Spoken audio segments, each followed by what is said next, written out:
This is one of those where I just need to talk it out. You ever need that? You ever need a space where you can just say what needs to be said? I don't really know what that is, but I do know I have a lot of energy that, oh, there's there's a full circle kind of moment happening in my life right now, and it's in my work, and that work includes certain people. Some of them I have worked with before, some of them are going to be new this go round.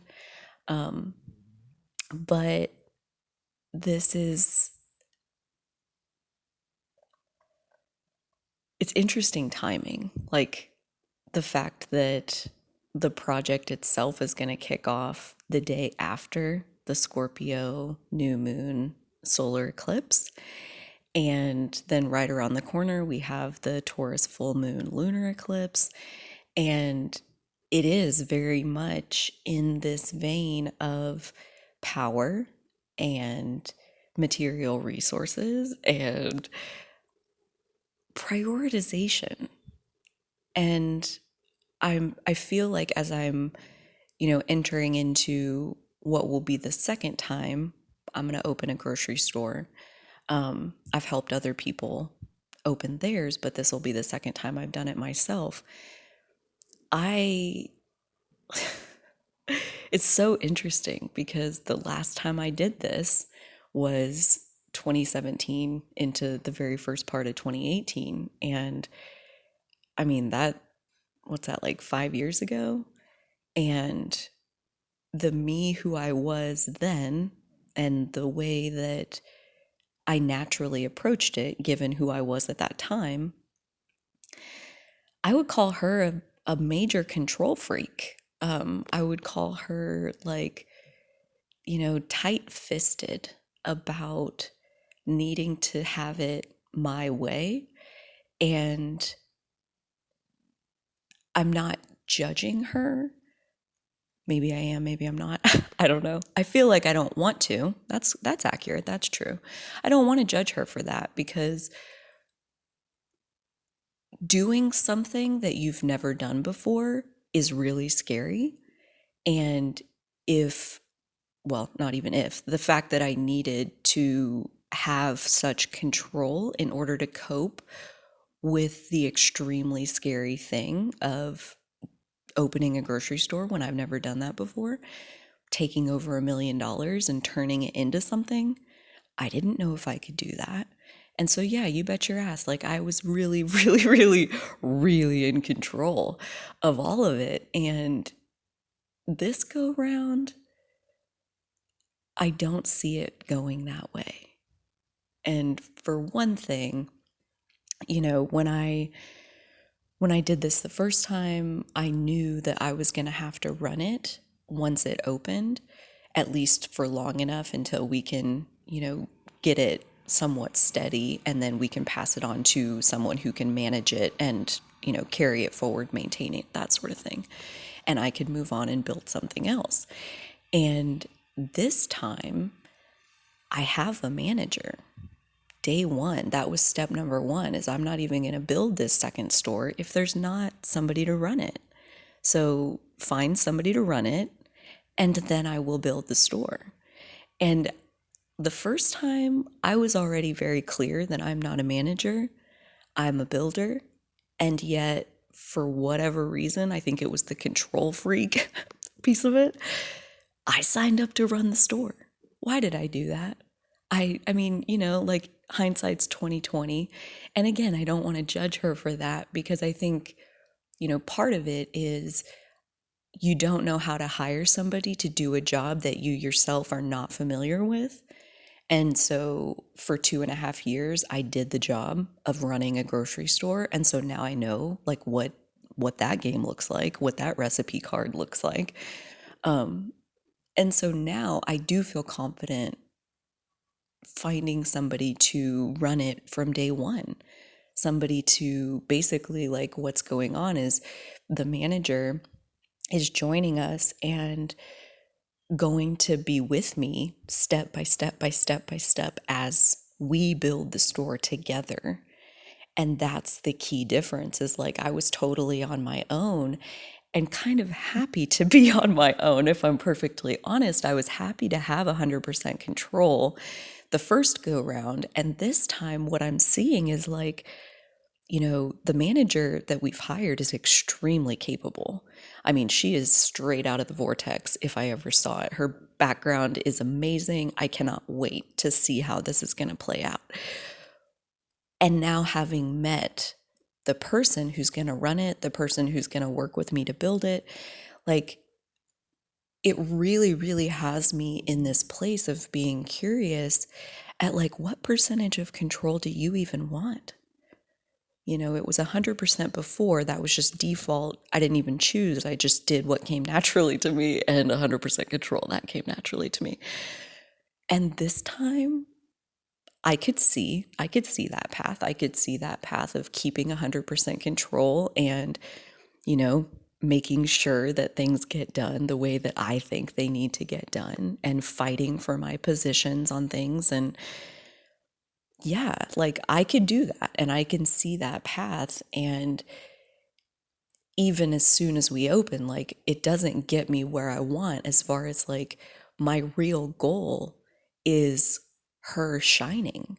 I want her to shine. I want her to feel excited and invested in what it is that she gets to do every day.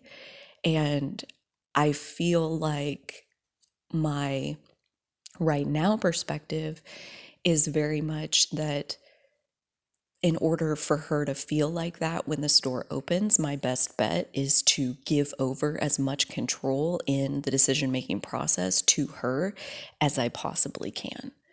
Like, I'm not thinking, like, not only do I not want 100% control, I'm thinking somewhere in like the 5 to 10% control.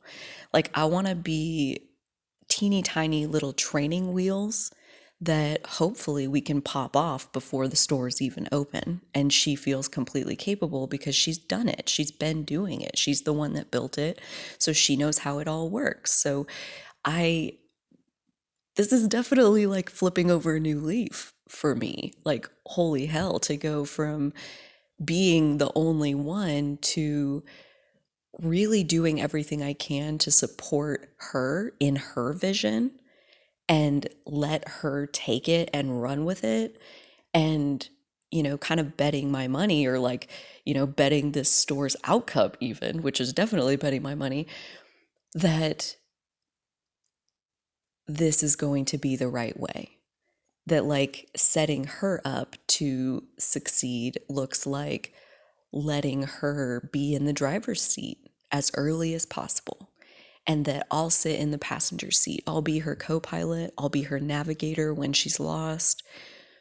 But other than that, she is most likely very capable, and that's exactly why we hired her. So, this new approach, it feels, I mean, definitely new territory. It definitely feels like new territory. It also feels like necessary, like absolutely freaking necessary, because the other thing that's different, I'm just like really leaning into this moment of like exploring last time and this time. The last time I opened a grocery store, this was, again, I had never done it before, so it consumed me. I lived and breathed and ate and slept, I mean, in my dreams all night long, most nights, grocery, and building this store. And how do I do that? What do I do? When do I do it? What's out of all these thousands of steps, like what comes first? What's after that? How do I put this together? It was like like the most fun freaking puzzle I've ever solved in my whole entire life, was how to build a grocery store with no experience. And this time, it's not like that. Like, as soon as my business partner was like telling me about this second store, and like it's sounding really feasible, very viable, like, yeah, that's definitely doable. And like my brain starts writing the recipe card, like, here's how you open a store. You do this, and you call this guy, and you talk to this person, you get this set up, you need to buy this equipment, you need to install this, and then like, it's not a puzzle anymore. It's really not. And the other piece that's different is like, this is not my only thing that I have going on right now. This is one of many projects that I have going on right now. And I can't, I mean, like, it doesn't seem humanly possible, and it definitely doesn't seem like a good idea to keep 100% control of the process when I really don't have capacity to even hold that. Like, at most, I maybe have time to hold half of it, and really that'd be stretching it. And I'm like, that's again where I'm at with like hoping that I'm going to have 5 to 10% of be these little baby training wheels, and mostly give her like, here, this week, call these 6 people and start these balls rolling down the hill. And next week we'll meet with those people and we'll start some more pieces, and like, just kind of like couple hours a week, give her to-do list, give her like, these are the pieces we need to work on right now, and support her in completing those pieces, but ultimately like kind of take my hands out of the dough and let her do it. And like how easy that sounds on the surface. Like, it sounds like, wow, yeah, that'd make life really, really simple, and it would like keep it super simple, and like would let me continue all of these other projects that I'm doing.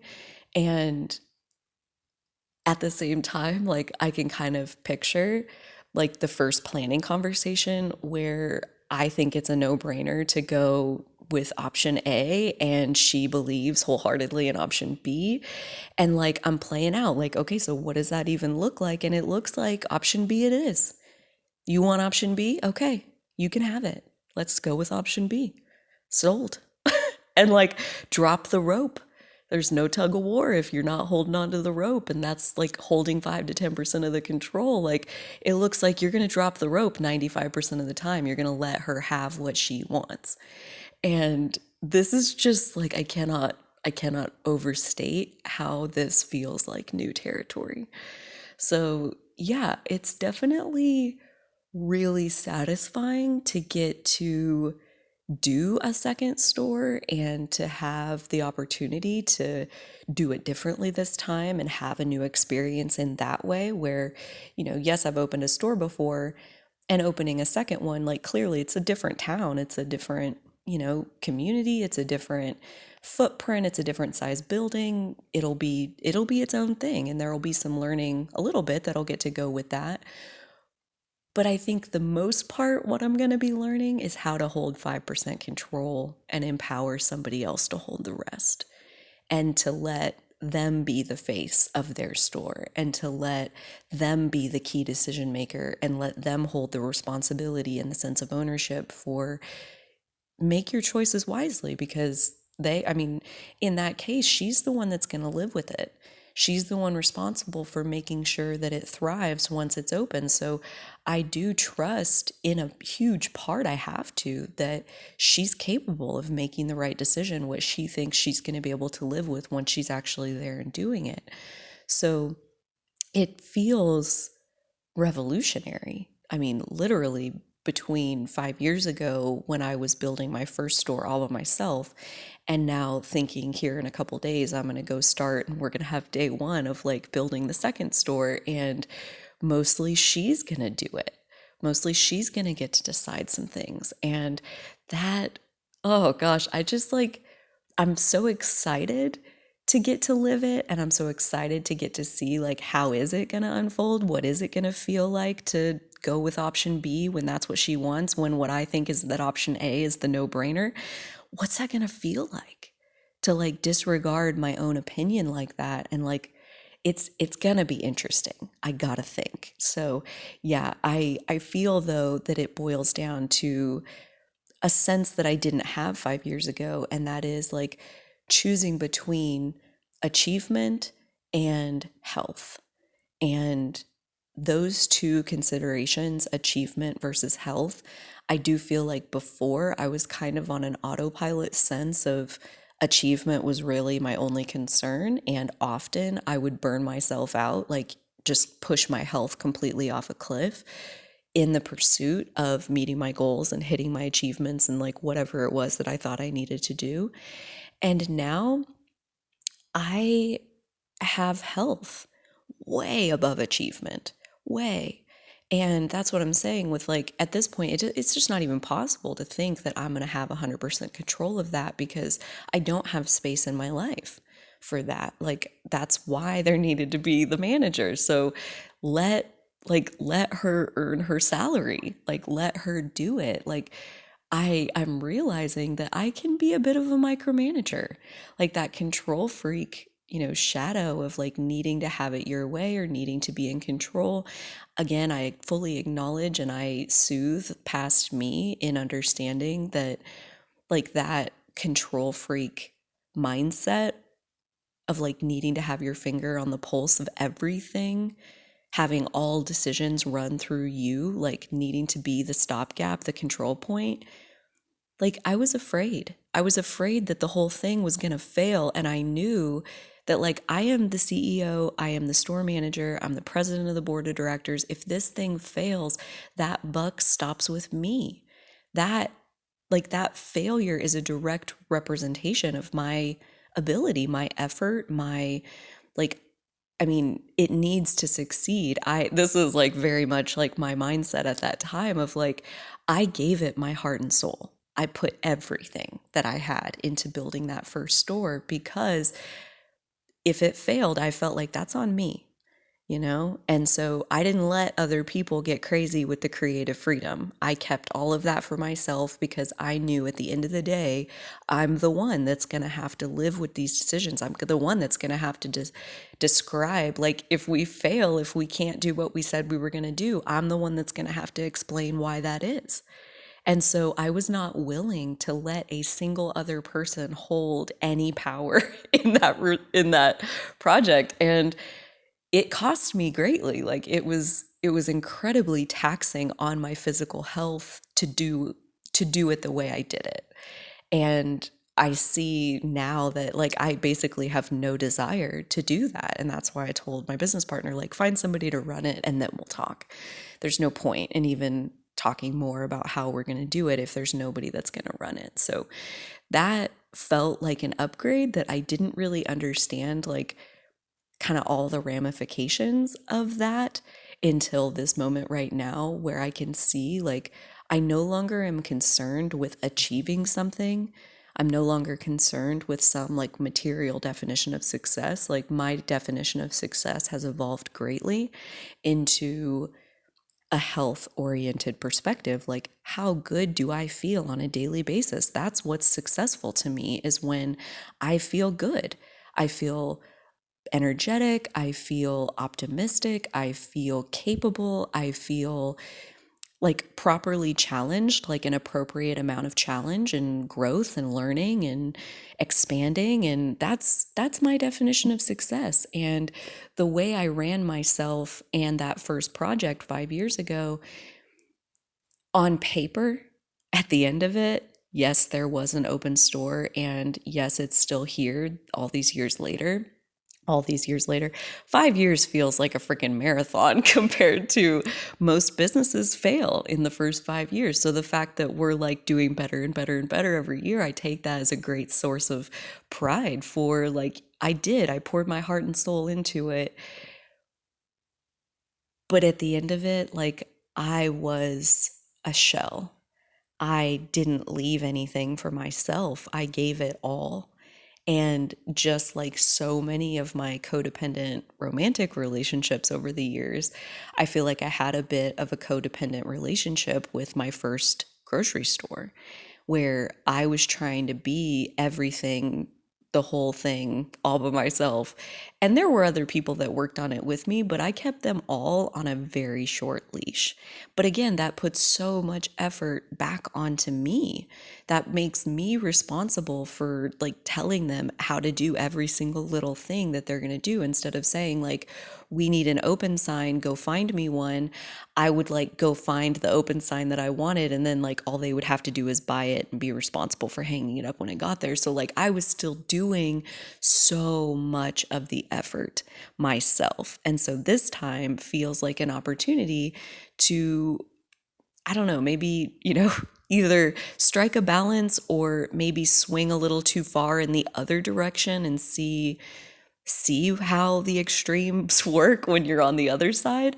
I don't know. I don't know what it's going to be, but I'm really, really excited and literally honored to get to do it again, to get to open a second store and to get to like deepen my experience, deepen my relationship with the grocery industry, deepen my, yeah, just knowledge around how to successfully get a grocery store off the ground. And I know how we did it the first time, and I'm excited, like in my scientific kind of brain, the dominant perspective that I hold, I'm super excited for the second iteration to see like what efficiencies can we pick up, what learning do we have from the first time that can save us on this second time, that can expedite the process, that, like how is it going to be better this time because of all the experience that we have from before. So I'm super excited to see the acceleration of what we're capable of now that we have 5 years of experience under our belts. So yeah, super excited, super. I can see at this moment, like at this exact moment, I can see why Brene Brown's research and, the scientific understanding of excitement is that in your body, excitement feels exactly like anxiety. I can co-sign on that because right now, like the level of excitement that I have, I am very excited, but at the same time, it feels like you're walking on a razor's edge between like, can you stay upright in excitement or are you falling over into anxiety? Because all of this unknown is looping in my head, and one at a time I have to let go of, I don't know that yet because we haven't started. I don't know that yet because we're not there yet. I don't know that yet. I don't know that yet. It's not time for that yet. I'll find that out when it's time. And like one at a time, these unknowns have to be soothed. And it's in the self-soothing of like being able to sit in the unknown that allows me to stay upright in excitement and to not let myself get sucked down into anxiety.